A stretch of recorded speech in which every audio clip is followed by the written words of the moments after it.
Montana Territory, 1873. The biting winter wind swept across the plains, carrying the scent of pine and promise as Colton Zimmerman guided his horse through Whispering Creek's muddy Main Street. At 25, he'd already learned that the frontier offered two choices: stand alone or fall. The war had taught him that much before he'd even grown his first proper beard. Now, with nothing but his reputation as a steady hand and quick draw, Colton clung to one truth: attachments were luxuries a man couldn't afford in a land where tomorrow wasn't guaranteed. His lean frame, hardened from years of breaking horses and driving cattle, sat straight in the saddle despite the 18-hour ride. The town had sprung up around a silver strike 3 years prior, attracting the usual mix of honest folk and predators. Colton belonged to neither group. He drifted where work took him, never lingering long enough for folks to expect him at Sunday supper or remember his birthday. "Another town, another dollar," he muttered, patting his horse's neck as they approached the livery. The afternoon sun cast long shadows as he dismounted, his boots sinking into the mud. Whispering Creek was meant to be just another stop, 2 weeks of work at the Thompson ranch rounding up strays, then back to the endless trail that had become his home since Appomattox. The liveryman, a graying fellow with a permanent squint, took Colton's reins with a nod. "Looking for work or trouble?" "Just work," Colton handed over a coin, "heading to Thompson's place come morning." "Good timing." Town's getting rough with the new mines opening, too many men with money burning holes in their pockets. The old man nodded toward the Gilded Garter Saloon across the street, its windows glowing with early lamplight. "That place has doubled in size since last spring. Thompson'll be glad to have another gun hand, even if it's just for the roundup." Colton nodded, shouldering his saddlebags. The saloon held no appeal. He'd seen enough painted women and card sharps to last a lifetime. What he needed was a hot meal and a bed without rocks jabbing his spine. "Decent place to eat that won't empty my pockets?" he asked. "Widow Miller runs a boarding house 2 blocks down. Clean beds, fair prices, and she don't water down the coffee." The boarding house proved to be a well-maintained 2-story clapboard building with white trim and potted flowers on the porch, a woman's touch that seemed out of place in the rough-hewn town. The widow herself, a plump, pleasant woman with steel-gray hair, showed him to a small but tidy room. "Supper's at 6 sharp," she informed him. "We don't hold it for latecomers." Colton cleaned up as best he could, washing trail dust from his face and neck in the basin provided. The mirror reflected a face younger than he felt, clear blue eyes set in tanned skin, light brown hair that curled when it got too long, and the beginnings of stubble that would need a razor come morning. Women had called him handsome, but that had never mattered much. A man's worth on the frontier was measured by his word and his work, not the set of his jaw. Supper was simple but filling: roast beef, potatoes, and fresh bread that reminded him fleetingly of the home he'd left behind in Pennsylvania. He ate quietly, offering only polite responses to the widow's attempts at conversation. When she mentioned the Thompson ranch, however, his interest piqued. "Heard they've had some trouble lately," she said, passing him a bowl of stewed apples. "Cattle missing, though whether it's rustlers or that new outfit from over Blackwater Way, no one can say for certain." "That why they're hiring extra hands?" Colton asked. "Partly. Old man Thompson's not as spry as he once was, and his boy Daniel's running things now. Good family, they treat their men fair." Fair was all Colton asked for. He didn't need friendly bosses or home-cooked meals. Just honest pay for honest work, then back to the trail where a man could breathe without the weight of expectations pressing down like a coffin lid. After dinner, despite his preference for solitude, Colton found himself drawn to the saloon. Not for company or cards, but for information. A cowhand could learn more about a spread's true situation in 20 minutes at a bar than in a day of polite conversation with the owner. The Gilded Garter lived up to its name with more brass and velvet than Colton had seen since Denver.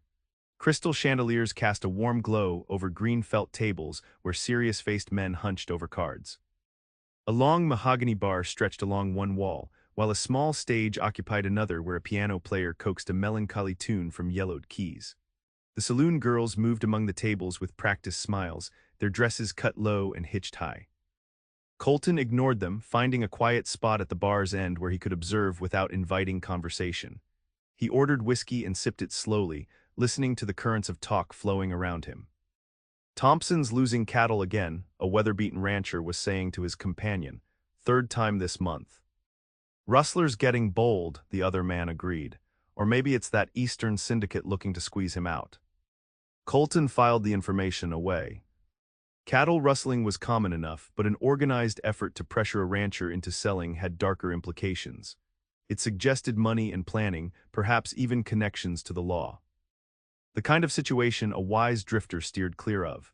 His contemplation was interrupted by a commotion near the staircase leading to the second floor. A young woman, hardly more than a girl, really, was backing away from a red-faced man in an expensive suit. Even from across the room, Colton could see the fear in her eyes. "You work here, don't you?" the man was saying, his words slurring slightly. "I paid good money to Madame Rosalie." "Please, sir, I'm just a serving girl." Her voice trembled but held a core of determination. "The ladies upstairs handle other matters."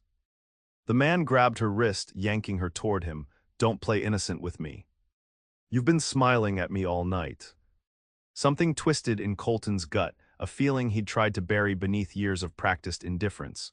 Before he could think better of it, he was moving through the crowd toward them. The lady said no. His voice cut through the ambient noise, causing several heads to turn. He kept his hand clear of his gun, but his stance telegraphed readiness. The suited man released the girl's wrist, turning to face the interruption with an expression of drunken outrage. "Mind your own business, cowboy. This is between me and the whore." The girl's cheeks flushed red with humiliation, and that decided it for Colton. He'd seen enough bullies in the war to last a lifetime.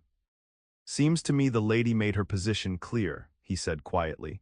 "Why don't you go upstairs and find someone who's actually in that line of work?" For a moment he thought the man might take a swing at him, but something in Colton's eyes, perhaps the cold certainty of what would happen next, gave the drunk pause. With a muttered curse, he turned and staggered toward the staircase, disappearing into the upper regions of the saloon. The girl rubbed her wrist, blue eyes wide with relief and something like wonder. "Thank you, mister." Most men wouldn't bother. Up close, Colton could see she was younger than he'd first thought, perhaps 20, with golden blonde hair pulled back in a simple knot, and a face that belonged in a schoolhouse or church social, not a frontier saloon. Her dress, though modest compared to the saloon girls, was clearly designed to draw attention to a slender waist and gentle curves. "No trouble," he said, already regretting his involvement. This was exactly the sort of entanglement he avoided. "You should be more careful who you serve drinks to." She straightened her shoulders. "I don't have much choice about the customers, but I don't go upstairs, I just serve drinks and food." "Not my business either way." Colton turned to go, but she touched his arm lightly. "I'm Hannah Wilson." Her smile was tentative but genuine, "new in town." "Just passing through." He hesitated, then added, "Colton Zimmerman." "Well, Mr. Zimmerman, your next drink is on the house." She gestured toward his empty glass. "It's the least I can do." He should have declined, should have retreated to the safety of the boarding house and his solitary plans. Instead, he found himself following her back to the bar, watching as she skillfully poured a measure of whiskey. "You don't seem like the usual saloon girl," he observed, immediately regretting the presumption in his words. Rather than taking offense, Hannah sighed. "I'm not, or at least I didn't plan to be." Her eyes darted around, making sure no one was listening too closely. "My pa died on the trail west last year. Cholera. I didn't have anywhere to go, and Madame Rosalie offered me work serving drinks. The pay's better than washing laundry." Colton nodded. It was a common enough story on the frontier, tragedy followed by hard choices. "You have family back east." "An aunt in Boston I've never met." She wiped the bar with a cloth, her movements efficient. "I've been saving to buy a ticket, but it's slow going." Before he could respond, a sharp voice cut through their conversation. "Hannah, tables 4 and 6 need service, not conversation." The voice belonged to a heavily powdered woman in an elaborate purple dress, who watched them with narrowed eyes from behind the bar. "Yes, Madame Rosalie," Hannah said quickly, her smile fading. "Excuse me, Mr. Zimmerman." He watched her hurry away, tray balanced expertly as she navigated between rowdy miners and cowboys. Something about her situation nagged at him, a young woman alone in a frontier town, one misstep away from a much harder life than serving drinks. But it wasn't his concern. Tomorrow he'd ride to the Thompson ranch, and whatever troubles lurked in Whispering Creek would remain behind him. Finishing his drink, Colton left a coin on the bar and stepped outside. The night air cleared his head as he walked back to the boarding house, stars brilliant overhead in a way they never seemed in bigger towns. He reminded himself of the rule that had kept him alive and unattached since the war: don't get involved. Yet as he lay in the narrow boarding house bed, staring at the ceiling, Hannah Wilson's face kept appearing in his mind. Her quiet dignity, the determination in her blue eyes, and the smile that seemed out of place in that gilt-edged saloon. It bothered him more than it should have. "Not your problem, Zimmerman," he muttered to the darkness. "Not your problem at all." Morning came with pale sunlight and the smell of coffee wafting up from below. Colton dressed quickly, packed his few belongings, and headed downstairs. The widow Miller had breakfast waiting: eggs, bacon, and biscuits with gravy that would keep a man going till supper. "You heading out to Thompson's today?" she asked as she refilled his coffee cup. "That's the plan," he replied, savoring the hot liquid. "Any messages I should carry out there?" "Just tell Martha her preserves won first prize at the county fair." "She'll be pleased to hear it." The widow hesitated, then added, "Be careful out there, there's been talk of trouble." Colton raised an eyebrow, more than the usual cattle rustling. "Men in black coats been seen watching the Thompson place. Not cowboys or local folk." She lowered her voice. "Some say they work for the railroad interests wanting right-of-way through the valley." It was the sort of situation Colton typically avoided. Local disputes had a way of pulling in anyone nearby, willing or not. But the job paid well, and 2 weeks wasn't long enough to get entangled in range wars or railroad politics. "I'll keep my head down," he assured her, rising from the table. "Much obliged for the meal and the warning." The livery was quiet when he arrived, his horse freshly fed and watered as promised. As he tightened the cinch on his saddle, the sound of running footsteps made him turn, hand instinctively moving toward his gun. Hannah Wilson stood in the stable doorway, breathless and flushed, clutching a shawl around her shoulders. Her golden hair was loose around her shoulders, and in the morning light, Colton could see a bruise forming on her cheek that hadn't been there the night before. "Mr. Zimmerman," she gasped. "Thank goodness I caught you." Colton's jaw tightened at the sight of the bruise. "What happened to you?" She touched her cheek self-consciously. "Madame Rosalie wasn't pleased about our conversation last night. She thought I was soliciting customers away from the girls upstairs." "That why you're here looking for help?" Colton kept his voice neutral, though anger simmered beneath. Hannah straightened her shoulders. "I'm looking for work." "Real work away from town?" Her blue eyes met his steadily. "The liveryman said you're heading to the Thompson ranch. I can cook, clean, mend clothes. I'm not afraid of hard work." Colton shook his head. "A ranch is no place for a woman," she interrupted. "There's a Mrs. Thompson, isn't there? And I'd wager they have female cooks or housekeepers." "It's not that simple." He led his horse out of the stall. "Ranch work is from sunup to sundown. It's not like serving drinks in a saloon." Her eyes flashed. "You think I don't know about hard work? I buried my father with these 2 hands when no one else would help. I've been serving drinks and dodging wandering hands for months to survive." She took a steadying breath. "Last night, after you left, Madame Rosalie told me I owe her for room and board. She says I'll never save enough for a ticket east unless I start taking men upstairs." The implication was clear. Colton had seen it before: young women lured with promises of respectable work, then maneuvered into debt and prostitution when they had nowhere else to turn. "Why come to me? There must be other ranches hiring." "Because you stood up for me when you didn't have to." Her voice softened. "That means you're a decent man, Mr. Zimmerman. All I'm asking is a chance to prove myself useful somewhere away from this." She gestured vaguely toward the town. Everything in Colton warned against involvement. He'd survived by staying detached, by never becoming the hero in someone else's story, and yet leaving her to Madame Rosalie's debt collection sat wrong in his gut. "I can't promise anything," he said finally. "I'm just a hired hand myself, but I can take you out there, let you speak to Mrs. Thompson about housework." The relief that washed over Hannah's face made him uncomfortable. Hope was dangerous currency on the frontier, too easily devalued by harsh reality. "Thank you," she said simply. "I won't be a burden." "You have things to bring." She lifted a small carpet bag he hadn't noticed before. "Everything I owns." The bag's pitiful size told its own story. Colton nodded toward his horse. "Ever ridden double before?" "Not since I was a child." "It's not complicated." "You'll sit behind me, hold on to my waist." He secured her bag to his saddlebags, then mounted and extended his hand down to her. "The Thompson place is about 4 hours' ride." We'll stop halfway to rest the horse. Hannah hesitated only briefly before taking his hand. With surprising grace, she settled behind him on the horse, her hands lightly gripping his sides. The feeling of a woman pressed against his back was unfamiliar after so long alone, and Colton focused on the road ahead to distract himself from her warmth and the faint scent of rosewater. As they rode out of town, he glanced back once to see Hannah looking straight ahead, her face set with determination. The bruise on her cheek was darkening, a stark reminder of what she was leaving behind. What had possessed him to interfere in her life, he couldn't say. But as they headed toward the distant mountains, Colton couldn't shake the feeling that something fundamental had shifted in his carefully ordered existence. The morning sun climbed higher as they rode, casting long shadows across the rolling grassland. Hannah remained quiet behind him, her posture gradually relaxing as they put distance between themselves and Whispering Creek. Only when they stopped to rest the horse near a small creek did she finally speak again. "I've never been this far from town before," she admitted, stretching her legs after dismounting. At 20, her face still held traces of the girl she'd been before loss and hardship had forced her to grow up too quickly. In the clear morning light, Colton noticed freckles scattered across her nose and the vibrant blue of her eyes, the color of cornflowers in summer.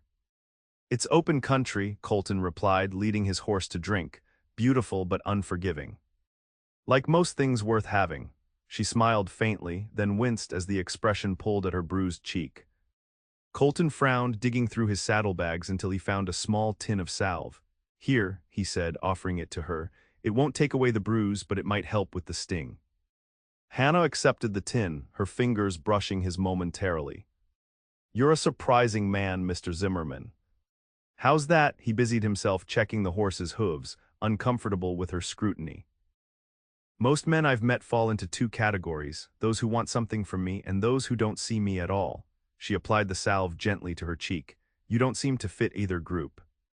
Colton straightened, meeting her gaze directly. "Don't mistake basic decency for anything more, Miss Wilson. I've learned it's best not to get too involved in other people's troubles." "And yet here we are," she returned the tin with another small smile. "I won't make more of it than it is. I just appreciate the help, that's all." They remounted after the brief rest, continuing toward the distant mountains that cragged against the sky. The land grew more varied as they rode, patches of pine forest interrupting the grassland, rocky outcroppings rising like sentinels. Occasionally, Colton pointed out landmarks or wildlife, surprised by Hannah's keen interest and intelligent questions. "How did you learn so much about the land?" she asked as they passed a stand of aspen trees shimmering with golden leaves. Colton considered his answer carefully. He rarely spoke of his past, finding it simpler to exist in the present. "After the war, I drifted west. Worked cattle drives from Texas to Montana, scouted for the Army a spell, did some hunting for railroad camps. You pick things up when you move around enough." "The war," her voice softened. "You fought for the Union." 6th Pennsylvania Cavalry. The words came out clipped, the memories still raw even after 8 years. Enlisted at 17, came home at 21 feeling 100 years older. Hannah was quiet for a moment, seeming to sense the weight behind his sparse words. "My father believed in the Union cause. He would have fought, but he had a bad lung from childhood fever." The conversation lapsed into comfortable silence as the sun climbed toward noon. Ahead, the landscape changed, giving way to a broad valley cradled by pine-covered hills. A creek larger than the one where they'd rested cut through rich grassland dotted with cattle. "Thompson land," Colton explained as they crested a rise. "One of the first spreads established in this part of the territory. Started with 50 head of longhorns driven up from Texas, now runs close to 1,000. In the distance, a cluster of buildings took shape. A large main house built of sturdy logs with a proper shingle roof, several outbuildings, a bunkhouse, and a barn. Smoke rose from the main house chimney, and even from afar, the place had an air of permanence that struck Colton anew. Some men managed to build something lasting on the frontier, while others, like himself, remained perpetual outsiders. As they approached, a rider detached from the corral and came to meet them. The man was younger than Colton, perhaps 23, with an open, sunburned face beneath a wide-brimmed hat. "You must be Zimmerman," he called as he drew alongside. His curious gaze shifted to Hannah. "Didn't expect you to bring company." "Daniel Thompson?" Colton asked, receiving a nod in confirmation. "This is Miss Hannah Wilson." She's looking for housekeeping work if your mother has need. Daniel's eyebrows rose slightly, but to his credit, he showed no other reaction to the unexpected addition. Ma's always saying she could use another pair of hands around the place. You're welcome to speak with her. He turned his horse, gesturing for them to follow. Pa's anxious to get you settled in, Zimmerman. We've had more trouble with the herd and we're short-handed with 2 men down sick. The main house was larger up close, with a wide porch wrapping around 2 sides and curtained windows that suggested a woman's touch.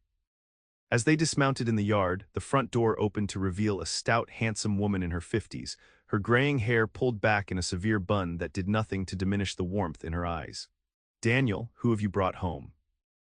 She called, wiping her hands on her apron as she came down the steps. Ma, this is Colton Zimmerman, the hand Pa hired in town last week, and Miss Hannah Wilson, who's inquiring about housekeeping work. Mrs. Thompson's shrewd gaze took in Hannah's bruised cheek and simple dress, then shifted to Colton with an unspoken question. Whatever she saw in their faces seemed to satisfy her, for she nodded decisively. Well, you've come at the right time, Miss Wilson. With roundup starting and men to feed, I could use help in the kitchen. She gestured toward the house. Come inside and we'll discuss particulars while the men see to business. Hannah glanced at Colton, a mixture of relief and apprehension in her eyes.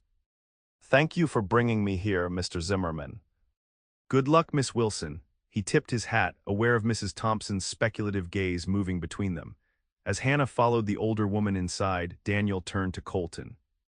Picked her up in town, did you? There was no accusation in his tone, merely curiosity, but Colton felt defensive nonetheless. She needed help, the kind of help that involves getting far away from certain people in Whispering Creek. Understanding dawned on Daniel's face. Madame Rosalie's place. At Colton's surprised look, he shrugged. We get into town often enough to know the local businesses. Pa won't have any trouble with you bringing Miss Wilson along, especially if she can cook. But if someone comes looking for her...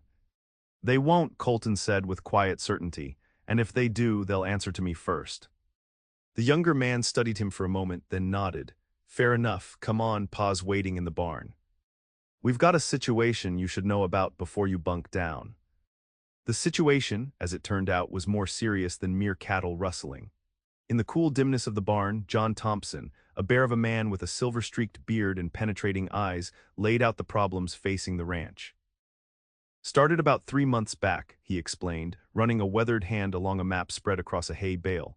First, it was just a few head missing here and there, nothing unusual, mountain lions, maybe a few strays. Then we lost 20 head in one night from the north pasture. Cut fences, Colton asked, studying the map. Not just cut, removed entirely in sections. Thompson's expression darkened. Professional job. Next came threatening letters delivered to the house. Offers to buy our land for half what it's worth. Daniel leaned against a post. 2 weeks ago, our line shack on the East Range burned to the ground with Pete Winters inside. He made it out, but he's still recovering in town.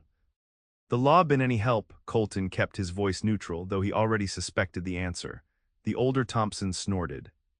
Sheriff Hollister's about as useful as a screen door on a submarine. Claims he's investigating, but I've seen him drinking with the men I suspect are behind it all, suits from the Montana Central Railroad. The pieces fell into place. Railroad expansion was pushing through the territory, and prime valley land like Thompson's would be valuable for the right-of way. It wasn't an uncommon story, corporate interests using muscle to secure what they couldn't buy outright. You didn't mention any of this when you sent word you were hiring, Colton observed. Would you have come if I had? Thompson challenged. Probably not, Colton admitted.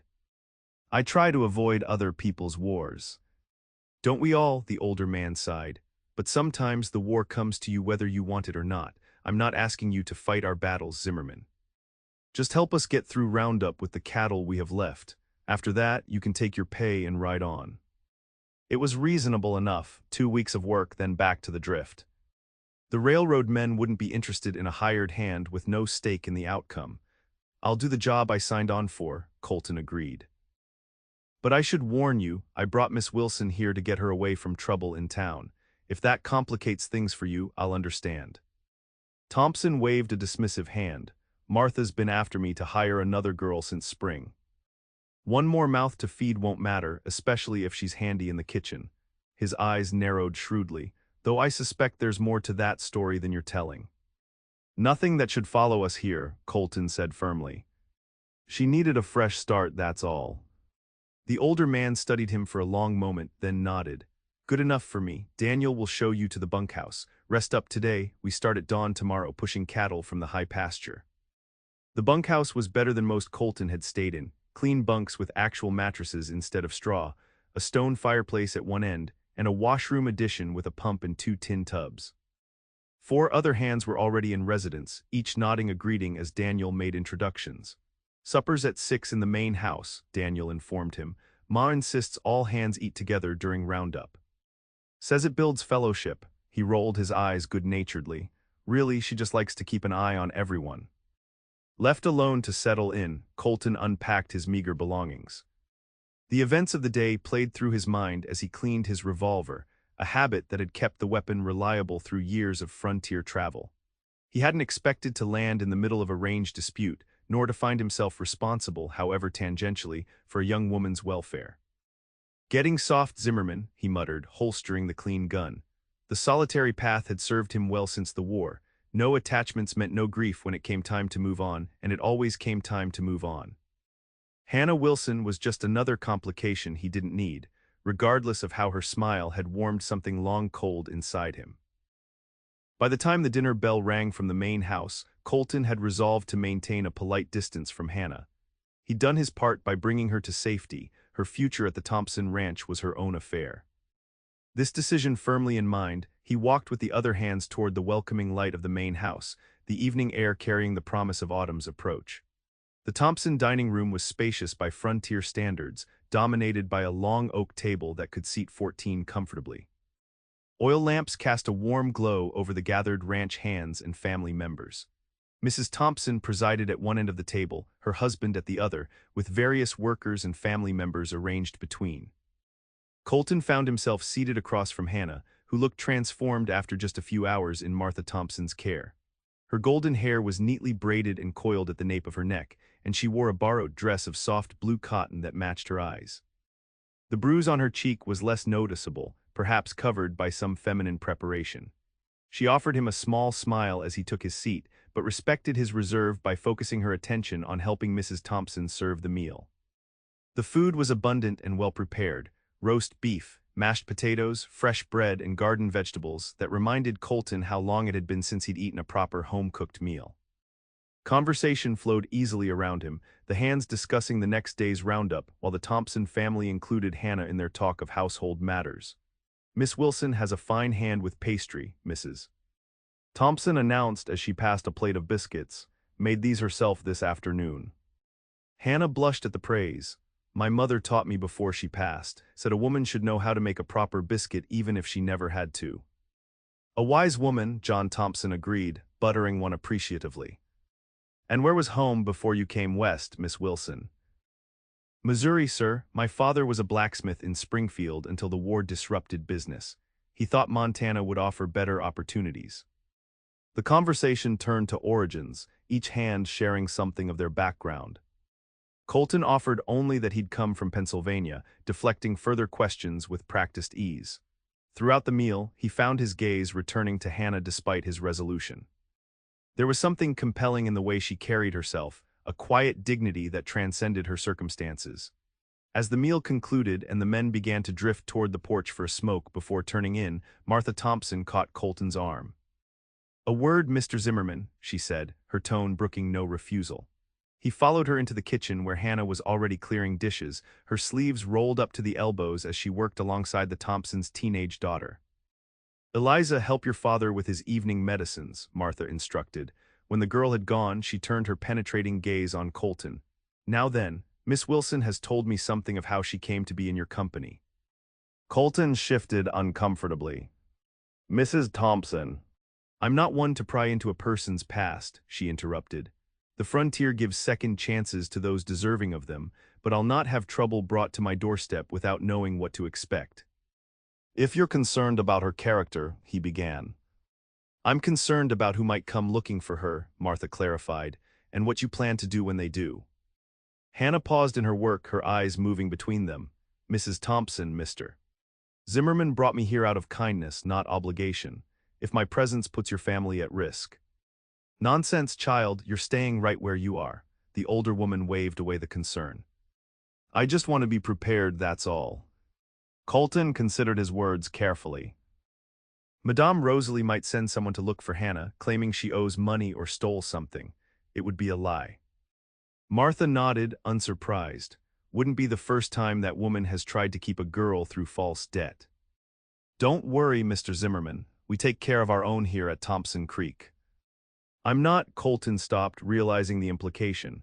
Mrs. Thompson, I'm just passing through. 2 weeks of work, then I'll be moving on. Something knowing flickered in the woman's eyes. As you say, she patted his arm. Best get some rest. John runs a tight ship during roundup. Dismissed, Colton nodded to both women and turned to leave. At the door he paused, looking back at Hannah, who was watching him with an expression he couldn't quite decipher. Thank you, she said simply, for everything. He nodded once and stepped outside, the night air cooling his face. As he walked back to the bunkhouse, Colton fought the urge to look back at the warm light spilling from the kitchen window. Hannah Wilson was safe now, among good people who would give her the fresh start she deserved. His part in her story was done. Yet as he lay in his bunk that night, listening to the gentle snores of the other hands, Colton couldn't shake the feeling that something had fundamentally changed. For the first time in years, the prospect of riding away in 2 weeks' time brought no satisfaction, only a hollow ache he refused to examine too closely. Dawn broke cold and clear the next morning, the bunkhouse stirring to life well before sunrise. Colton rose with the others, splashing icy water on his face to banish the last vestiges of sleep. By the time they'd dressed and made their way to the main house, the sky was just beginning to lighten in the east, painting the mountains with a rosy glow. Breakfast was a hearty affair of flapjacks, bacon, and strong coffee, served by Mrs. Thompson, her daughter, and Hannah, who moved efficiently among the hungry men. She wore a simple work dress with an apron, her hair braided and pinned up neatly. When she filled Colton's coffee cup, their eyes met briefly. Be careful out there today, she said quietly. Mrs. Thompson says the high pasture can be treacherous. Before he could respond, she had moved on to the next man, leaving him with the lingering scent of soap and something floral, lavender perhaps. Colton focused on his food, ignoring the knowing glance Daniel Thompson sent his way from across the table. The day's work was demanding but straightforward. Colton rode with 3 other hands to the high pasture, where summer-fattened cattle grazed among pine groves and meadows. Their task was to push the herd down to the lower ranges before the first snow, separating out those ready for market. The familiar rhythm of cattle work settled Colton's thoughts. This was what he knew, the creak of saddle leather, the smell of dust and animal, the satisfaction of skilled labor. By midday, they had gathered nearly 200 head and were driving them steadily toward the home pastures. It was then that Colton noticed the riders. 3 men watched from a distant ridge, their figures silhouetted against the sky.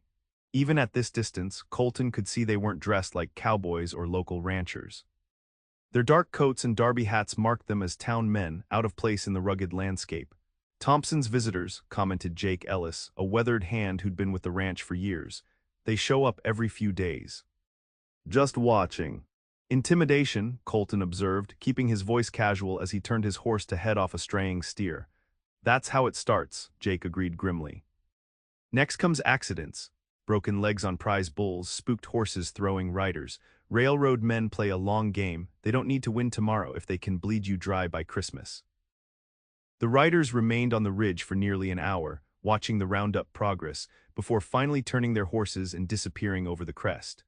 Their presence left an unspoken tension that lasted until the cattle were safely delivered to the lower pasture near sunset. When Colton and the others returned to the ranch, tired and dust-covered, they found an unexpected scene in the yard. A sleek black buggy with matched bays stood before the main house, and on the porch, John Thompson was engaged in what appeared to be a heated discussion with 2 men in expensive suits. Speak of the devil, Jake muttered.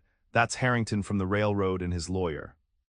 The cowboys dismounted at a distance, leading their horses toward the barn to give the conversation privacy. As they passed, however, Colton caught fragments of the exchange. Final offer, Thompson, more than generous considering. My land, my water rights, your tracks can go around. Unfortunate accidents continuing. Hard to run a ranch without healthy cattle. Thompson's face was flushed with anger. his fists clenched at his sides as the men tipped their hats with mock courtesy and returned to their buggy. As they drove past the returning cowboys, the older of the two, presumably Harrington, fixed Colton with a calculating stare that raised the hairs on the back of his neck. Inside the barn, Daniel was waiting, his expression grim. "You saw our visitors," he said as the men unsaddled their mounts. "Hard to miss," Jake responded. "What's the latest offer?" "Half what the land's worth, same as before." Daniel ran a hand through his hair in frustration.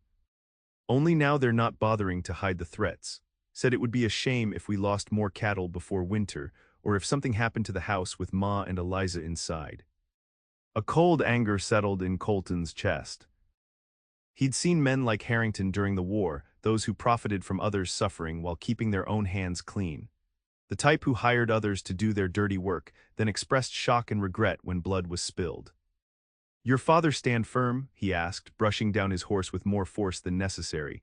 Daniel nodded. "Pa won't sell. This land's been Thompson land since before I was born. He'd rather die than let the railroad take it." "He might," Jake said bluntly. "Those aren't men who take no for an answer." The somber assessment hung in the air as they finished tending the horses. When they finally trudged toward the main house for supper, the mood was subdued. Inside, however, the atmosphere was deliberately normal, Martha Thompson presiding over the meal with practiced calm, while Hannah and Eliza served dishes of roast chicken and potatoes. Only when the meal was nearly complete did John Thompson address the situation, clearing his throat to gain everyone's attention. "Some of you saw our visitors today," he began, his deep voice steady despite the tension evident in his posture. "For those who didn't, the Montana Central Railroad continues to press its case for our land. Mr. Harrington made it clear that they intend to have it, one way or another." A murmur ran around the table, quickly silenced by Thompson's raised hand. "I won't pretend the situation isn't serious. Those of you who choose to stay on should know that things may get worse before they get better. Anyone who prefers to seek work elsewhere can collect their wages tomorrow with no hard feelings." The ranch hands exchanged glances, but no one spoke. After a moment, Jake Ellis cleared his throat. "Reckon we're all staying put, Mr. Thompson. Ain't no railroad men gonna scare us off." A chorus of agreement followed, and something tight in Thompson's face eased slightly. "I appreciate your loyalty, men. Now let's enjoy Martha's fine cooking and worry about tomorrow when it comes." Conversation gradually resumed, though more subdued than usual. Colton found himself watching Hannah, who moved among the men refilling coffee cups. She caught his gaze and came to his side of the table. "You look troubled," she said quietly as she poured. "Is it the men Mrs. Thompson mentioned, the ones from town?" "You've heard about the situation?" he asked, surprised that she would have been included in such discussions after just one day. Hannah nodded, her expression serious. "Mrs. Thompson believes everyone on the ranch should know what they might be facing." She hesitated, then added in a lower voice, "She also mentioned that you're only staying 2 weeks." Something in her tone made Colton look up sharply. "That was the arrangement." Of course, Hannah's face remained carefully neutral. "Mrs. Thompson has offered me a permanent position. It seems I've found my place after all, thanks to you." Before he could respond, she moved on to the next hand, leaving Colton with the distinct impression that he'd somehow disappointed her. The realization bothered him more than it should have. After dinner, while most of the hands gathered on the porch to smoke and talk, Colton found himself drawn to the barn. The quiet solitude among the horses had always helped clear his head when thoughts became too tangled. He was checking the legs of his mount, looking for any strain from the day's hard riding, when the barn door creaked open. Hannah stood framed in the doorway, a shawl pulled around her shoulders against the evening chill. "Mrs. Thompson sent me to fetch more preserves from the root cellar," she explained, gesturing toward a door at the far end of the barn. "I didn't expect to find anyone out here." Colton straightened, suddenly conscious of his dust-covered clothes and unshaven face. "Just checking on my horse. He worked hard today." She came closer, reaching out to stroke the animal's nose. "He's beautiful. Does he have a name?" Traveler, the irony of the name wasn't lost on either of them. A fitting name for a drifter's horse. Hannah's voice held no judgment, just a quiet observation that nonetheless struck closer to home than Colton liked. "Miss Wilson." "Please call me Hannah," she met his eyes directly. "After all we've been through, formality seems unnecessary." Colton hesitated, then nodded. "Hannah, then." What I wanted to say is that you shouldn't worry about the railroad business. The Thompsons seem like good people who can handle their own troubles. I'm not worried for myself, she replied, Mrs. Thompson has been kinder than I had any right to expect. I'll stay as long as she'll have me. Good, he turned back to his horse, uncomfortable with the direction the conversation was taking. You deserve a fresh start. Hannah was quiet for a moment, then asked softly, and what about you, Colton? What do you deserve? The question caught him off guard. No one had asked him anything like that in years, perhaps ever. Most people took him at face value, a competent hired hand who did his job and moved on without complaint. I have what I need, he said finally. A good horse, steady work when I want it, and no obligations. Is that really enough? There was genuine curiosity in her voice, not challenge. To just exist, never putting down roots, never connecting with anyone. It's simpler that way. Colton ran a brush along Traveler's flank, focusing on the repetitive motion. I saw enough during the war to know that connections just mean more to lose. Hannah moved to the other side of the horse, forcing him to look at her. I lost my mother to fever when I was 15, my father to cholera last year. I know about loss, Colton. Her blue eyes held his steadily. But I can't imagine choosing emptiness just to avoid the possibility of pain. Her words struck too close to truths he'd avoided examining. You're young, he said dismissively. Life has a way of teaching hard lessons. I'm 20 years old, she countered, old enough to know my own mind. Old enough to recognize a man hiding from himself. Anger flashed through him, not at her but at his own vulnerability suddenly exposed. You don't know anything about me. I know you risked yourself for a stranger in that saloon, Hannah said quietly. I know you brought me here when you could have walked away. Those aren't the actions of a man who truly wants to be alone. Before Colton could form a response, the barn door opened again and Daniel Thompson appeared, his expression urgent.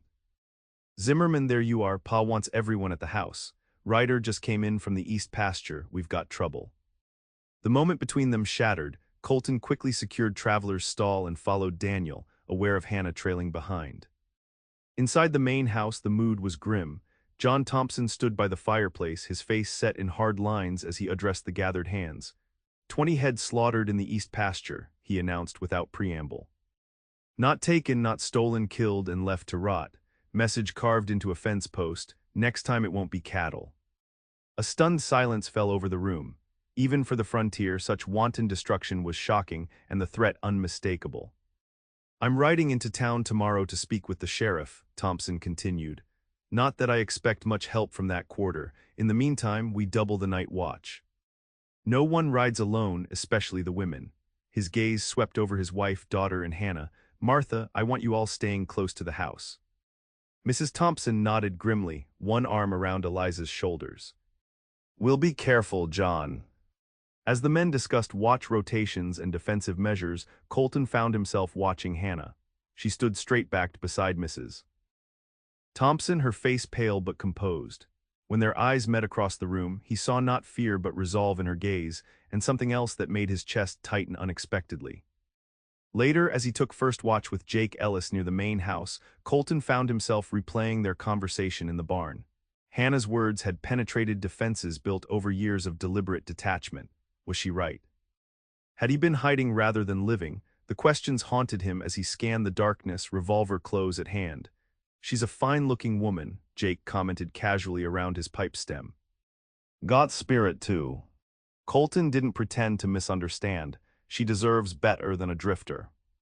The older man chuckled softly. Funny thing about women, they tend to know what they want better than we give them credit for. He tamped his pipes thoughtfully. When my Sarah picked me, I was nothing but a saddle tramp with bad habits and worse prospects. 20 years later, we've got 3 grown children and a place of our own near Bozeman. Good for you, Colton said, not unkindly but with finality that discouraged further discussion. Jake shrugged, taking the hint. Just saying, a man can change his ways if the right motivation comes along. They lapsed into silence, the night stretching long and quiet around them. In the Thompson house, a single lamp burned in an upstairs window, the women's room, where Hannah was likely preparing for bed. The thought of her there, settling into a life he would soon leave behind, stirred emotions Colton had long suppressed. Attachment was a luxury he denied himself since watching friends die in Virginia mud. Yet as the night deepened and stars wheeled overhead, Colton found himself wondering what it might be like to stay, to wake each morning with purpose beyond the next job, the next trail. To have someone look at him the way Hannah had in the barn, as if seeing possibilities he himself had forgotten existed. Dangerous thinking, he muttered, turning his gaze resolutely away from the lamplit window. The next day brought no further incidents, though tension hung over the ranch like storm clouds. John Thompson rode into Whispering Creek with Daniel and two hands, returning near sundown with faces that told the story before words were spoken. Sheriff claims his jurisdiction ends at the town limits, Thompson reported grimly as they sat down to supper. Says we should hire more men if we're concerned about our stock. And Harrington, Martha asked, passing a platter of venison, expressed his deepest sympathies for our troubles. Thompson's voice dripped sarcasm. Reminded me his offer to purchase stands, with a 10% reduction to account for our recent livestock losses. A grim silence fell over the table. The message was clear. The pressure would continue until the Thompsons capitulated or were forced off their land. What about the territorial marshal? Colton asked, breaking his usual reserve. Cattle slaughter and threats are his jurisdiction. Thompson nodded. Sent a telegram today. Marshal Jenkins is in Helena for a trial, but his deputy promised to ride out within the week. He sighed heavily. A week might be too long. Then we defend what's ours, Daniel said firmly. Every man here knows how to use a rifle. Against professional gunmen, his father countered. I won't have blood on this land if there's any way to avoid it. The discussion continued through the meal, strategies proposed and discarded as the reality of their situation sank in. Throughout, Hannah moved quietly among them, serving food and refilling coffee cups with a composure Colton found increasingly admirable. This was not her fight, yet she had stepped into it without hesitation, making herself useful while offering silent support to the worried Thompson women. After supper, Colton again drew night watch, this time patrolling the perimeter of the ranch yard with Daniel. The younger man was restless, checking and rechecking his rifle as they walked the boundary of the lamplight spilling from the house. Pa won't sell, Daniel said finally, breaking the tense silence, not even to save the herd. Not even if they burn us out. It's his right to stand his ground, Colton responded carefully, but Harrington seems the type to escalate until he gets what he wants. Daniel stopped walking, turning to face him directly. You think we should give in, let them take what they want because they have more guns? I think there's a difference between bravery and suicide, Colton said bluntly. Your father has his wife and daughter to consider, not to mention the hands who depend on him for their livelihood. So we just surrender everything my parents built. Anger and frustration edged the young man's voice. What kind of example does that set? Colton sighed, recognizing the righteous fire of youth, the same fire that had once burned in him before Gettysburg, and the wilderness had tempered it with grim reality. Sometimes living to fight another day is the better part of valor. Before Daniel could respond, a flicker of movement at the edge of the yard caught Colton's attention. He raised a hand for silence, eyes straining into the darkness beyond the lamplight. For a long moment nothing moved, then a shadow detached itself from the deeper blackness near the corral. Who goes there? Daniel called, raising his rifle. The shadow froze, then bolted toward the barn. Without hesitation, Colton gave chase, drawing his revolver as he ran. Behind him, he heard Daniel shout an alarm toward the house, but his focus narrowed to the fleeing figure now disappearing into the barn's open doorway. Inside, the barn was dark except for a single lantern hanging near the tack room. Colton paused, listening intently as his eyes adjusted. The horses shifted nervously in their stalls, sensing the tension. A soft scraping sound came from his left, near the hayloft ladder. I know you're in here, Colton said evenly, moving silently toward the sound. Come out now and we can talk reasonably. A sudden movement above was his only warning before a dark shape launched itself from the hayloft, crashing into him with enough force to send both of them sprawling. Colton's revolver skittered across the dirt floor as he grappled with his attacker, a wiry man who fought with the desperate strength of cornered prey. They rolled across the barn floor, each seeking advantage. The man was smaller than Colton but quick, landing several sharp blows before Colton managed to flip him onto his back, pinning him with a forearm across his throat. Enough, Colton growled, applying just enough pressure to make his point. Who sent you? The man glared up at him, his face obscured by dirt and shadow. Go to hell, cowboy. The barn door burst open as Daniel arrived with Jake and two other hands, rifles ready. They quickly secured the intruder, binding his wrists with rope while Colton recovered his weapon and breath. Caught him sneaking around the barn, Colton explained, examining a cut on his knuckles. Might be worth asking what he found so interesting. A quick search revealed the answer. Beneath a loose floorboard in the tack room, they discovered a bundle of oily rags and a tin of kerosene, the makings of arson. Looks like our friend was planning a little bonfire, Jake observed grimly. Good thing you spotted him when you did. By now John Thompson had arrived, hastily dressed with a shotgun in hand. When shown the evidence and the captured man, who maintained sullen silence despite questioning, his face darkened with anger. Get him secured in the root cellar for the night, he ordered. Tomorrow we'll take him to town and see if the sheriff can find his courage long enough to make an arrest. As the men led their prisoner away, Thompson turned to Colton. Quick thinking, Zimmerman, you saved my barn and probably more besides. Colton shrugged uncomfortably, just happened to spot him at the right time. Nevertheless, you have my thanks, Thompson clapped him on the shoulder. Get that hand looked at, then join us in the house. I think we all could use something stronger than coffee tonight. Inside the main house, the women had been waiting anxiously. When Colton entered behind Thompson, Hannah immediately crossed to him, her eyes widening at the sight of his bloodied knuckles. You're hurt, she said, taking his hand without hesitation. Come to the kitchen, I'll clean that for you. Before he could protest, she was leading him toward the back of the house, her fingers warm around his wrist. In the kitchen, she sat him at the table and efficiently gathered cloth, water, and a small bottle of antiseptic. This might sting, she warned, carefully cleaning dirt from the cut. Her touch was gentle but sure, her concentration absolute as she worked. In the lamplight, her golden hair glowed like a halo, loose strands escaping from her braid to frame her face. It's nothing serious, Colton said, strangely affected by her proximity and care. I've had worse shaving. Hannah smiled faintly, not looking up from her task. Mrs. Thompson says men always downplay their injuries. Something about proving their strength. Mrs. Thompson seems to have opinions on many subjects, he observed, wincing slightly as she applied the antiseptic. She's been very kind to me. Hannah began wrapping a clean bandage around his hand. She lost a son in the war, says having young people around the house again brings her joy. The revelation explained some of Martha Thompson's maternal interest in both Hannah and himself. Colton watched as Hannah secured the bandage with neat, precise movements. Thank you, he said when she finished. You have a healer's touch. She looked up then, her blue eyes meeting his directly. My mother taught me she believed caring for others was the most important skill a person could have. Her hand lingered on his, warm and steady. I was terrified when I heard the commotion. When Daniel said you were chasing an intruder. The concern in her voice stirred something long dormant in Colton's chest. For years, no one had worried about his safety or cared if he returned from danger. The realization that Hannah did, that his well-being mattered to her, was both warming and terrifying. I can handle myself, he said, more gruffly than intended. Been doing it a long time. Hannah withdrew her hands slowly. I know you can. That doesn't mean others can't care what happens to you, she stood, gathering the medical supplies. Even if you're determined to ride away in 10 days.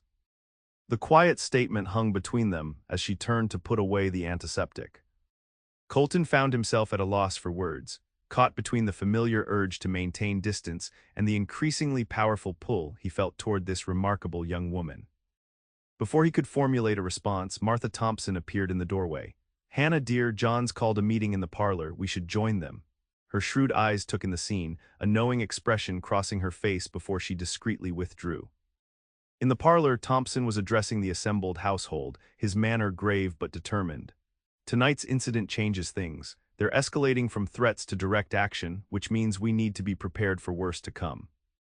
What about the marshal? Daniel asked. Surely after an attempted arson.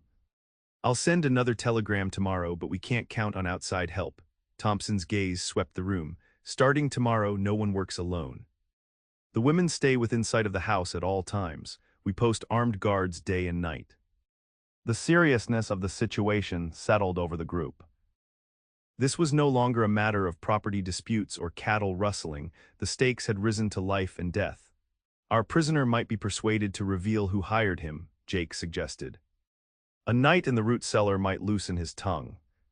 Thompson shook his head. We're not torturers, we'll turn him over to the law and hope justice prevails. He sighed heavily. In the meantime, we continue operations as best we can. The cattle still need moving, and we have contracts to fulfill. The meeting concluded with watch assignments and defensive preparations. As the hands dispersed to their duties, Colton found himself increasingly troubled by the situation. Thompson was a good man trying to protect what was his, but he was outmatched against opponents with money, influence, and a willingness to employ violence. Later that night, taking his turn at watch with Jake, Colton voiced his concerns. Thompson's fighting a losing battle. Harrington has resources we can't match. Jake nodded grimly, rifle balanced across his knees as they sat on the porch steps. Been thinking the same myself. Not that I'd say it where the boy could hear me. He nodded toward the house where Daniel had finally been persuaded to rest. He's got his father's stubborn pride without the experience to temper it. Pride gets men killed, Colton observed quietly. So does greed, Jake spat into the dirt. Harrington and his railroad friends see land as numbers on a ledger. They don't understand what it means to build something with your own hands, to watch your children grow up on soil you've worked yourself. The passionate defense surprised Colton. You sound like you have personal experience. Jake's weathered face creased in a humorless smile. Told you I have a place near Bozeman. Didn't mention it was all that's left of a spread 3 times the size. Railroad took the rest through eminent domain 5 years back, paid pennies on the dollar. He tapped his pipe against his boot heel. That's why I'm here. Thompson's fighting the same battle I lost. The revelation cast Jake's loyalty in a new light. Colton fell silent, contemplating the older man's story as they watched the darkness. In the house behind them, a single lamp still burned in an upstairs window, Hannah's room, where she perhaps lay awake with similar concerns. The thought of her brought a now familiar tightness to Colton's chest. In less than 2 weeks, he was meant to ride away from this place, from these troubles, from her. The prospect, once routine, now filled him with a strange reluctance he wasn't yet ready to examine. Dawn brought a semblance of normalcy to the ranch. The prisoner, sullen but unharmed, was loaded into a wagon for transport to town. John Thompson himself would drive, accompanied by Jake and another hand, leaving Daniel in charge of the ranch during their absence. Before they departed, Thompson drew Colton aside. I'd like you to stay close to the house today, he said in a low voice. Daniel's capable, but he's young and hot-headed. If trouble comes, I trust your judgment. The request was unexpected, a sign of confidence Colton hadn't anticipated. What about the roundup? You're already short-handed. Cattle can wait. My family can't. Thompson's expression was grim. I've seen how you handle yourself, Zimmerman. You've got experience most of these boys lack. Unable to refuse the earnest request, Colton nodded. I'll keep an eye on things. After the wagon departed, the ranch settled into an uneasy rhythm. Daniel organized the remaining hands for essential chores, while Colton performed maintenance tasks that kept him within sight of the main house.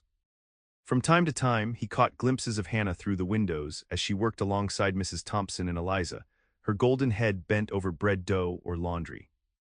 Near midday, as Colton repaired a loose railing on the porch, Hannah emerged with a pitcher of lemonade and 2 glasses. Mrs.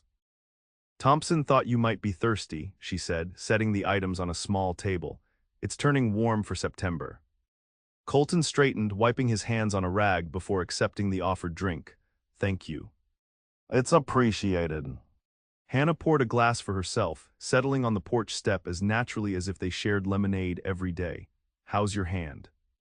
He flexed his bandaged knuckles.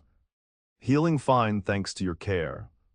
A comfortable silence fell between them as they sipped their drinks, gazing out over the ranch yard where chickens scratched in the dirt and a gentle breeze stirred the trees. For a moment it was possible to forget the dangers surrounding them, to imagine this was simply another day on a peaceful homestead. I never thanked you properly, Hannah said suddenly, for taking me away from Whispering Creek. For giving me this chance. Colton shook his head. You don't owe me thanks, you're making your own way now. Nevertheless, she turned to face him, her blue eyes intent. You changed my life, Colton Zimmerman. I won't forget that, whatever happens. The sincerity in her voice unsettled him. Hannah. Before he could continue, the sound of approaching horses drew their attention. Daniel emerged from the barn, rifle in hand, as 3 riders appeared on the road leading to the ranch. Even at a distance, Colton could see they weren't ranch hands or local farmers. Their dark suits and city hats marked them as men from town. "Stay here," he told Hannah, setting down his glass and moving to join Daniel in the yard.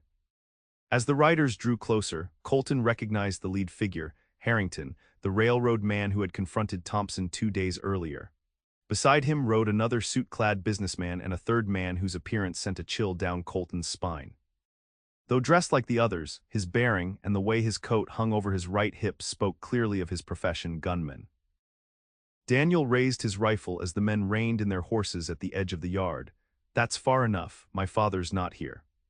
Harrington smiled thinly. "So we've been informed, fortunate timing for us to discuss matters without his interference." He nodded toward the house. "Mrs. Thompson about, we have business to discuss." "Any business with my mother goes through me," Daniel replied coldly. "State your piece and be on your way." The railroad man sighed theatrically. "Such hostility, and here we came with a generous proposal." He gestured to his companion. "Mr. Graves here has the paperwork, a new offer for your family's land, 30% above market value with 2 weeks to vacate. Most reasonable considering the circumstances." "What circumstances would those be?" Colton asked, moving to stand beside Daniel. His posture was relaxed, but his position gave him a clear view of all three men, particularly the gunman who watched the exchange with calculating eyes. Harrington's gaze shifted to Colton, a flicker of recognition crossing his face. "Ah, the new hand, Zimmerman, isn't it? Curious how quickly you've become involved in Thompson affairs." His smile never reached his eyes. "The circumstance, sir, is that certain elements have been causing trouble for the Thompson ranch. Cattle slaughtered, attempted arson, most unfortunate. Our offer provides a way for the family to leave with dignity and capital before further incidents occur." The threat behind the polite words was unmistakable. Daniel's knuckles whitened on his rifle. "Get off our land, now." "I strongly advise you to reconsider," Harrington said, his tone hardening. "Your father's stubbornness is putting this entire household at risk, including the young women." His gaze shifted meaningfully toward the porch where Hannah stood watching. Something cold and dangerous unfurled in Colton's chest. "Mr. Harrington," he said quietly, "I suggest you take the boy's advice and leave. Whatever game you're playing, it's not worth the consequences." The gunman shifted slightly, his hand moving closer to his holstered revolver. Big talk for a saddle tramp. Colton didn't react to the provocation, keeping his attention on Harrington. "Your man seems eager to earn his pay. Might be worth reminding him that threatening women puts him in a special category of problem, the kind that decent men solve permanently."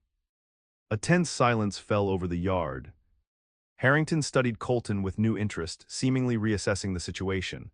After a moment, he nodded slightly. "We'll leave the papers with you," he said, gesturing for Graves to place a document envelope on the ground. 2 days to consider our offer before it's withdrawn." He turned his horse, the others following suit. "Good day, gentlemen, ladies." He tipped his hat toward the porch where Mrs. Thompson had now joined Hannah, her arm protectively around the younger woman's shoulders. As the three men rode away, Daniel exhaled shakily, lowering his rifle. "Bastards." Colton placed a steadying hand on his shoulder. "You handled it well, kept your temper when they were trying to provoke you." "They're getting bolder," Daniel observed grimly.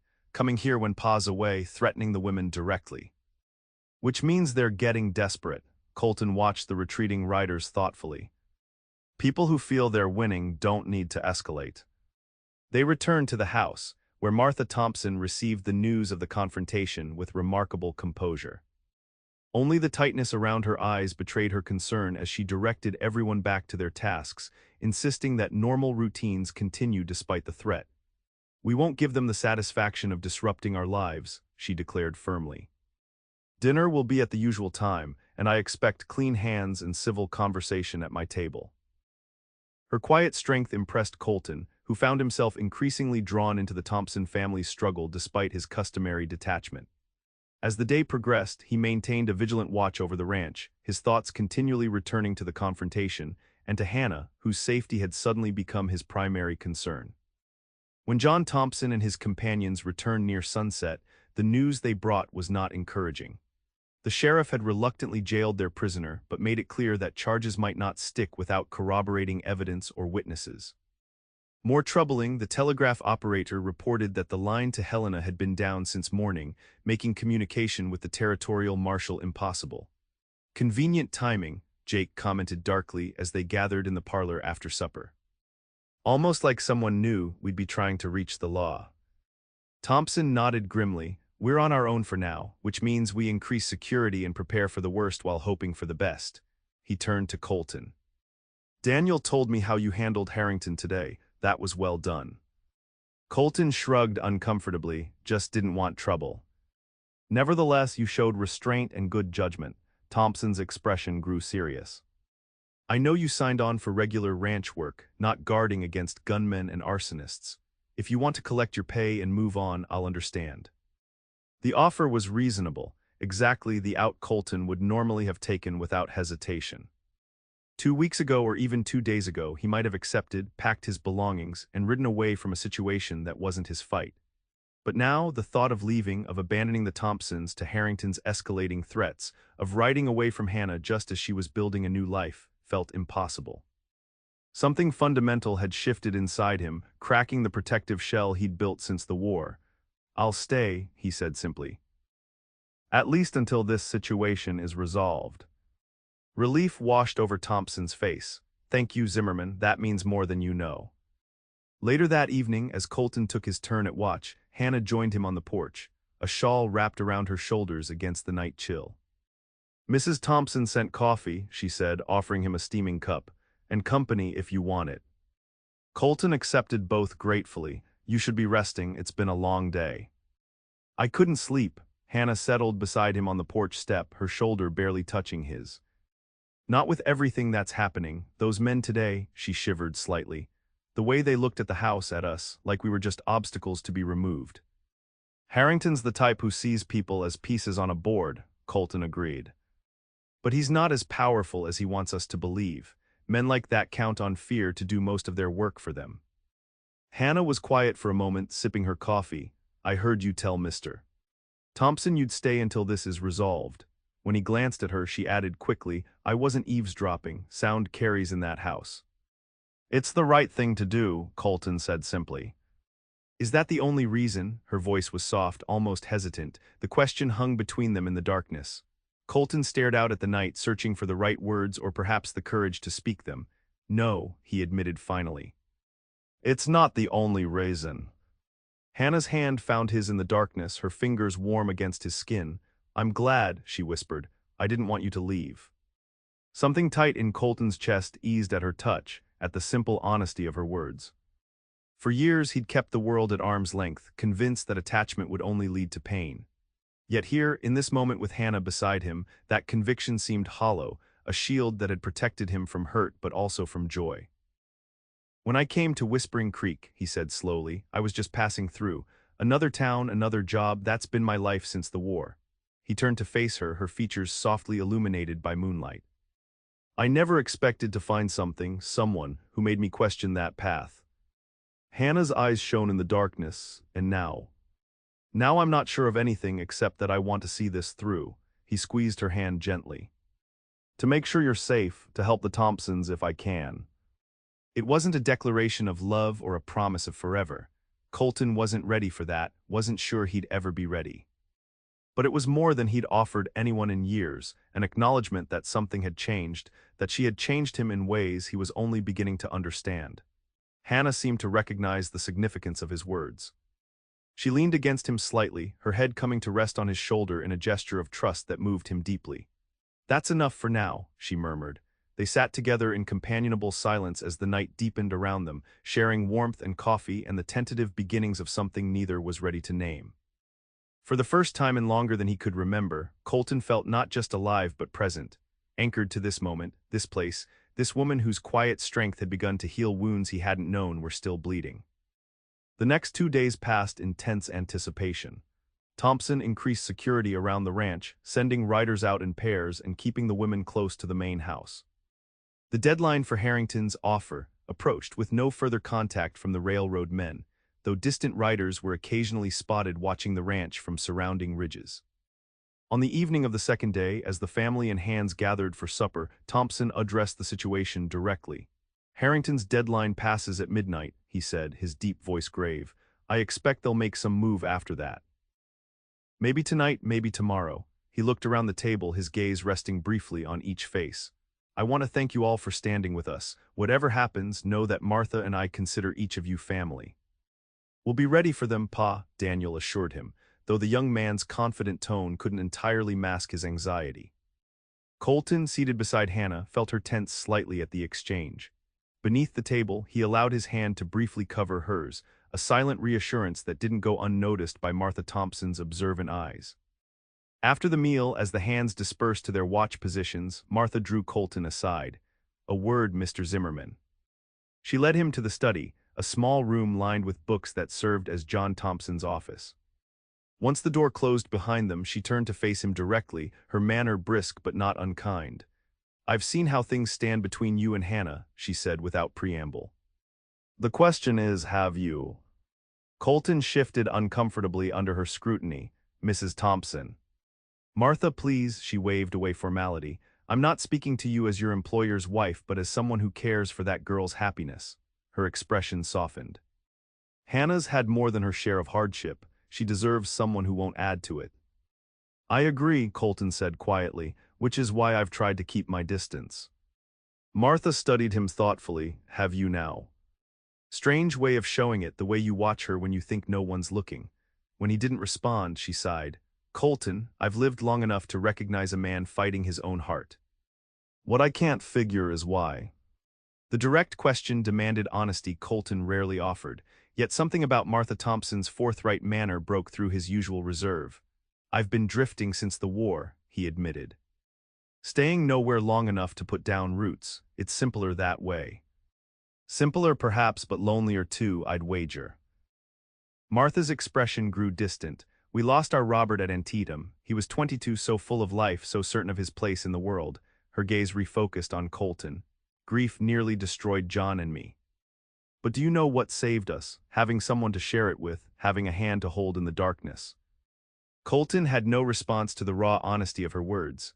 Martha continued, her voice gentle but firm. I see something in you, Colton Zimmerman, something worth holding on to despite your determination to keep drifting. Hannah sees it too. She moved toward the door, then paused. Whatever happens tonight or tomorrow, remember this, some chances don't come twice in a lifetime. Don't let fear of loss keep you from the joy of loving. With that, she left him alone with thoughts more turbulent than any he'd faced in years. Martha's words had struck at the heart of his carefully constructed defenses, the belief that solitude was safer than attachment, that a drifter's life protected him from the pain of loss. Yet wasn't that a coward's choice? To avoid connection not because he couldn't love, but because he feared loving too much. The question followed him as he took up his watch position near the barn, rifle in hand as darkness settled over the ranch. Somewhere in the main house, Hannah was helping with evening chores, perhaps thinking of him as he was thinking of her. The realization brought not anxiety, but a strange, quiet peace. Whatever tomorrow might bring, tonight he would stand guard over this place, these people who had somehow become important to him. Over Hannah, whose courage and gentleness had awakened feelings he'd thought long dead. The attack came just before dawn. Colton had finished his watch shift and was catching a few hours' rest in the bunkhouse when shouting jerked him from sleep. He grabbed his gun and ran outside to find the eastern sky lightening with approaching day and the cattle barn engulfed in flames. Ranch hands rushed about with buckets, forming a desperate chain from the well to the burning structure. Above the crackling roar, Colton could hear the terrified lowing of trapped cattle. Daniel Thompson stood near the burning doorway, trying to force his way inside despite the heat and smoke. The breeding stock, he shouted when he spotted Colton. Pa's prize bulls are in there. Without hesitation, Colton pulled his bandana over his mouth and nose and plunged into the barn behind Daniel. Heat assaulted them immediately, smoke stinging their eyes as they fought their way toward the panicking animals. Through determination and desperation, they managed to free the valuable bulls and drive them toward the exit before the roof began to collapse. That's the last of them, Daniel coughed, staggering toward the door with Colton right behind him. They emerged into the yard just as a section of roof crashed down where they had been standing moments before. Jake Ellis and John Thompson rushed forward to help them clear the building as the other hands continued fighting to contain the blaze. Are you hurt? Thompson demanded, examining both men for injuries. "We're fine," Colton assured him, though his lungs burned with each breath. "Got all the stock out." A sudden volley of gunfire from the direction of the house cut their conversation short. Thompson's face paled. "Martha. Eliza." They sprinted toward the main house, Colton's heart hammering with fear for those inside, particularly Hannah. As they rounded the corner of the burning barn, the situation became clear. 6 men on horseback were positioned around the house, firing at windows while shouting demands for surrender. "Thompson," one called, the gunman who had accompanied Harrington 2 days earlier. "Send everyone out unarmed and we'll let them go. This is your last chance." From an upstairs window, a rifle barrel appeared, followed by a shot that sent one of the attackers tumbling from his saddle. Martha Thompson's voice rang out clearly in the morning air. "This is our home. You'll not take it while I draw breath." Pride and fear warred in John Thompson's expression as he motioned his men to spread out. "We need to flank them. Daniel, take Jake and circle behind the house. Zimmerman with me." Before they could move, another rider appeared from the direction of the road, Harrington himself, keeping a safe distance as he surveyed the chaos. "This is unnecessary bloodshed, Thompson," he called. "Sign the papers now and we'll withdraw immediately." "Go to hell," Thompson shouted back, raising his rifle to fire. The next moments unfolded with terrible clarity. As Thompson took aim, the gunman spotted their position and swung his weapon toward them. Colton saw the movement and lunged to push Thompson aside, but not before the man fired. Thompson grunted in pain, blood blossoming on his shirt as he collapsed. "Pa!" Daniel's anguished cry cut through the gunfire as he abandoned his position to rush to his father's side. Colton dragged both men behind the cover of a water trough, quickly assessing Thompson's wound. The bullet had struck his shoulder, serious but not immediately fatal if the bleeding could be controlled. "Stay with him," Colton ordered Daniel, pressing the young man's hands against his father's wound. "Keep pressure here." Rising into a crouch, Colton surveyed the situation with the cold clarity that had kept him alive through the war. The ranch hands were outnumbered and outpositioned. The house was surrounded, with Martha, Eliza, and Hannah trapped inside. The barn continued to burn, creating a distraction that worked in the attacker's favor. A decision crystallized in Colton's mind. This wasn't his fight, wasn't his land, but the people here had become his concern. Hannah had become his concern in ways he could no longer deny. With deliberate calm, he checked his revolver, then called to Jake, who had taken cover behind a nearby wagon. "Cover me, I'm going to try something." Before the older man could respond, Colton was moving, using the smoke from the barn and the early morning shadows to approach the house from a blind angle. One of Harrington's men spotted him and fired, the bullet splintering wood inches from Colton's head.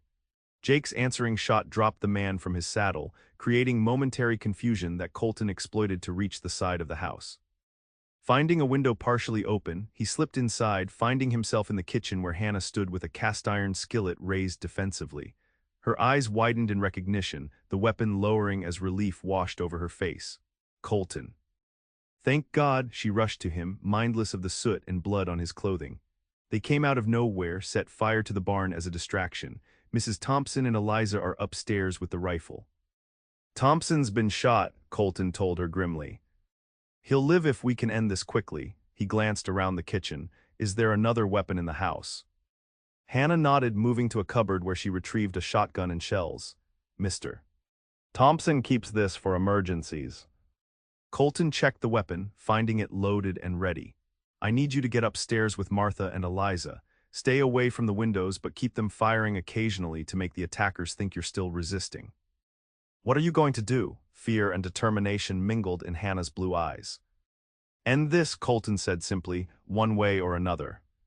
She caught his arm as he turned to leave, pulling him back to face her. Without hesitation, she rose on tiptoes and pressed her lips to his in a brief, fierce kiss.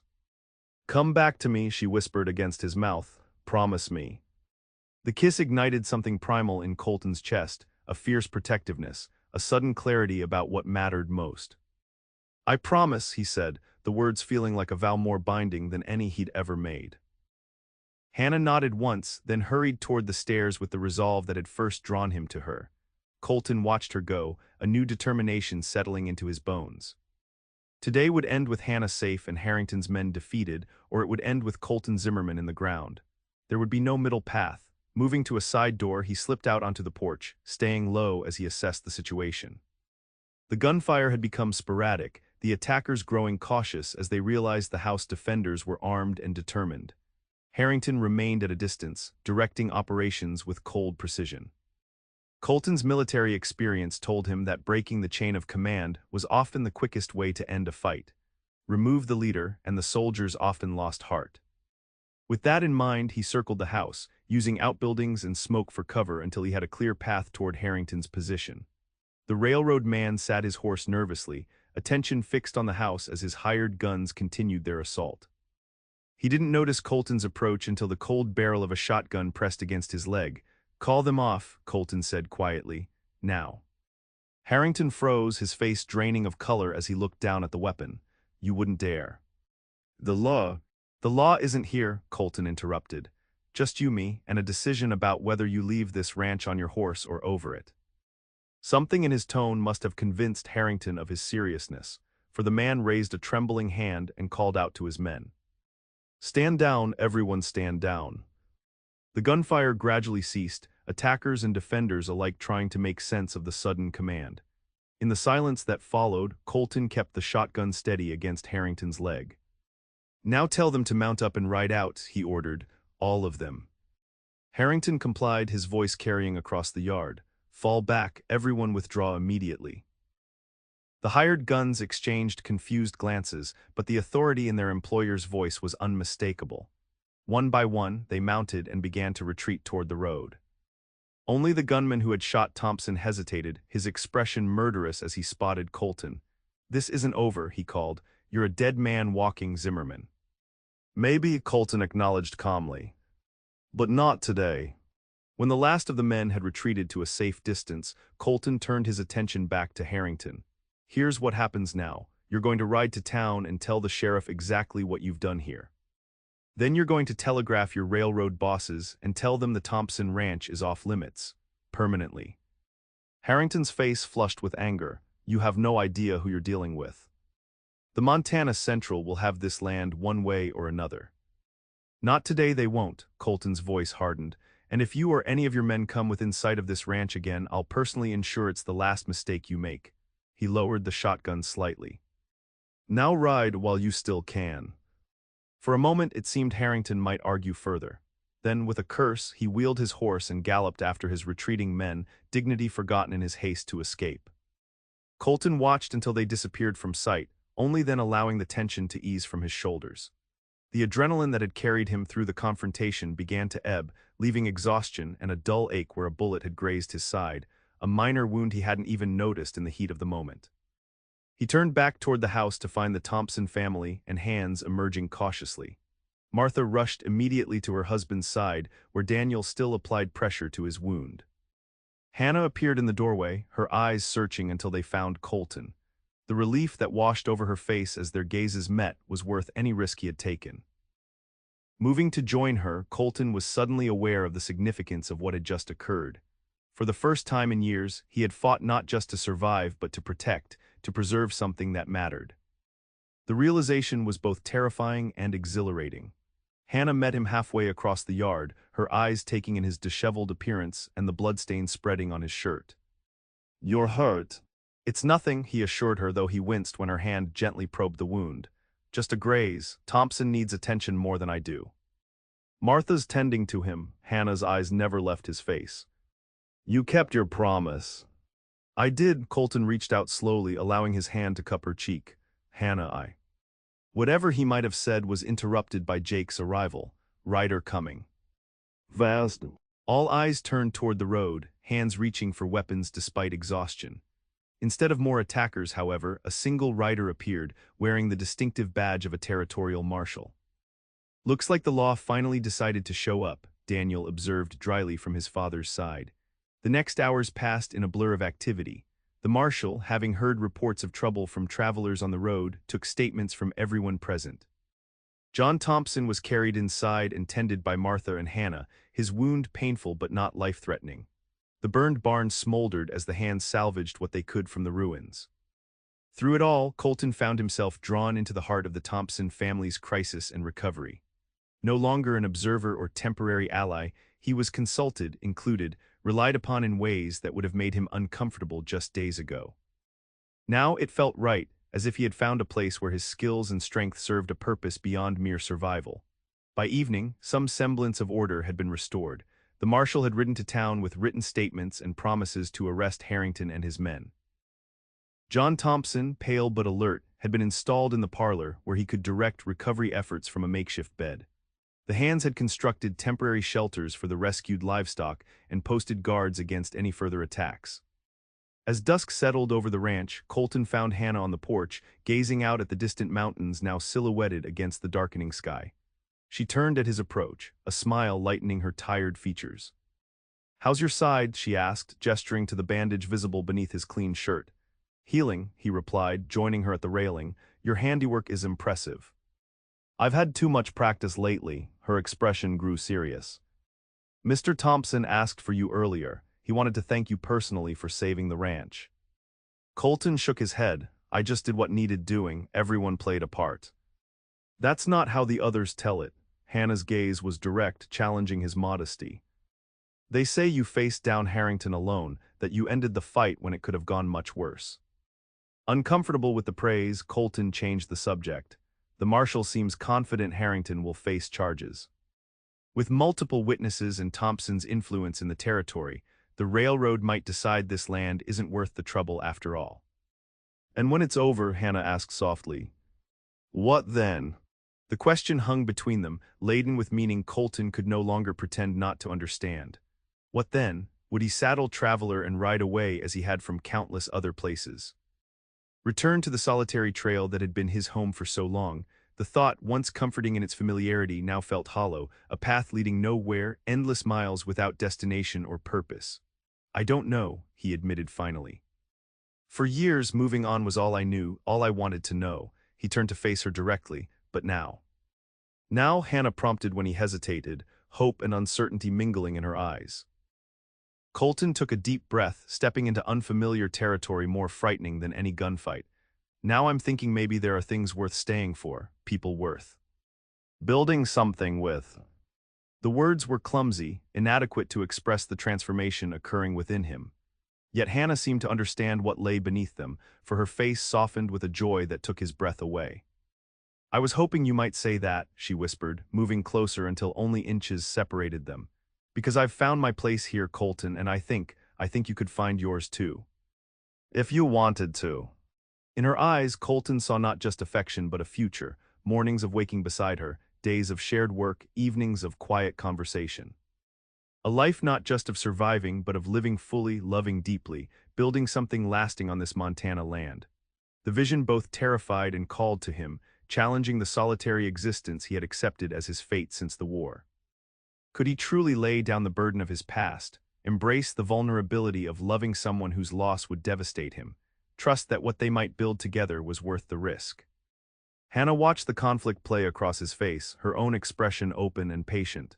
When he didn't immediately respond, she reached up to touch his cheek gently. "I'm not asking for promises you're not ready to make," she said softly. "Just stay a little longer, see if what's growing between us might be worth nurturing." Her understanding, her willingness to give him space even while offering her heart, moved Colton deeply. In that moment, something long frozen within him began to thaw, a barrier erected after too much loss finally beginning to crumble. "I'd like that," he said simply, covering her hand with his own. "To stay. To see what might grow here." The smile that illuminated Hannah's face was worth every moment of fear and doubt that had preceded it. When Colton finally lowered his head to kiss her, it felt not like an ending but a beginning, the first step on a path they would walk together, whatever challenges might lie ahead. In the weeks that followed, Whispering Creek buzzed with the news of Harrington's arrest and the Thompson Ranch's victory against the railroad. John Thompson recovered from his wound, though the experience left him more willing to share ranch responsibilities with Daniel. Martha Thompson watched with quiet satisfaction as Hannah blossomed in her new role as the ranch's housekeeper, and as her friendship with Colton deepened into something neither tried to hide. For his part, Colton found himself embracing changes that would have been unthinkable months earlier. When Thompson offered him a permanent position as foreman, with a cabin of his own on the property, he accepted without the reservations that once would have sent him riding for the horizon. The solitary trail that had been his refuge since the war gradually lost its appeal as he discovered the satisfaction of belonging, of having a place and people who counted on his return each evening. By the time autumn painted the surrounding mountains with gold and crimson, Colton knew with certainty that he had found what he hadn't known he was seeking. The loneliness that had driven him for years had been replaced by something warm and sustaining, a sense of home centered not in a place but in Hannah's smile, in the future they were carefully, tentatively building together. On a crisp October evening, as they walked together along the creek that gave the ranch its name, Colton finally found words for feelings that had been growing since that first night in Whispering Creek. "I spent 8 years running," he said as they paused to watch the sunset paint the sky in brilliant hues. "From memories, from attachments, from anything that might hurt if I lost it." He turned to face Hannah, taking both her hands in his. "I thought I was being strong, being independent, but really I was just afraid." Hannah squeezed his hands gently. Afraid of what? Of this. His gesture encompassed not just the two of them but the ranch beyond, the life he had unexpectedly found. Of caring so much that losing it would destroy me. Of being vulnerable again after seeing so much death in the war. Understanding softened Hannah's blue eyes, and now. Now I know that the price of never risking loss is never experiencing joy. Colton's voice grew more certain with each word, as if speaking aloud truths he had only recently discovered. "You showed me that, Hannah, you and the Thompsons, this place. You reminded me what it means to be part of something, to fight for something beyond just surviving another day." He reached into his pocket, withdrawing a small object that caught the fading sunlight. A ring simple but beautifully crafted, a band of silver with a small blue stone that matched Hannah's eyes. "I had this made in town," he explained, suddenly nervous despite the months of growing certainty. "Martha helped me choose the stone. Said it would complement your eyes." Hannah's breath caught, her gaze moving between the ring and Colton's face with wonder and growing joy. "Colton. I love you, Hannah Wilson." The words, once unimaginable, now flowed naturally, as essential as breathing. "I love your courage, your kindness, the way you see good in people even when they can't see it in themselves." He held out the ring, his hands steady despite the magnitude of what he was offering. "I want to build a life with you here or wherever our path leads, if you'll have me." Tears shimmered in Hannah's eyes as she nodded, words momentarily beyond her. When she found her voice, it held a certainty that matched his own. "Yes," she whispered, extending her hand for the ring. "Yes, Colton Zimmerman, I will build that life with you." As he slipped the ring onto her finger, Colton felt the last pieces of his old self, the drifter, the solitary survivor, fall away, replaced by something new yet strangely familiar. The man he might have been before the war had hardened him. The man he was always meant to become. Hannah's kiss sealed their commitment, sweet and sure in the fading light. When they finally turned back toward the ranch, where windows glowed with welcome and the promise of shared meals and stories, Colton walked with the certainty of a man who had found his true north. The lonesome cowboy who had once saved a young woman from a saloon had in the end been saved himself. By love, by purpose, by the home they would build together in the shadow of Montana's eternal mountains.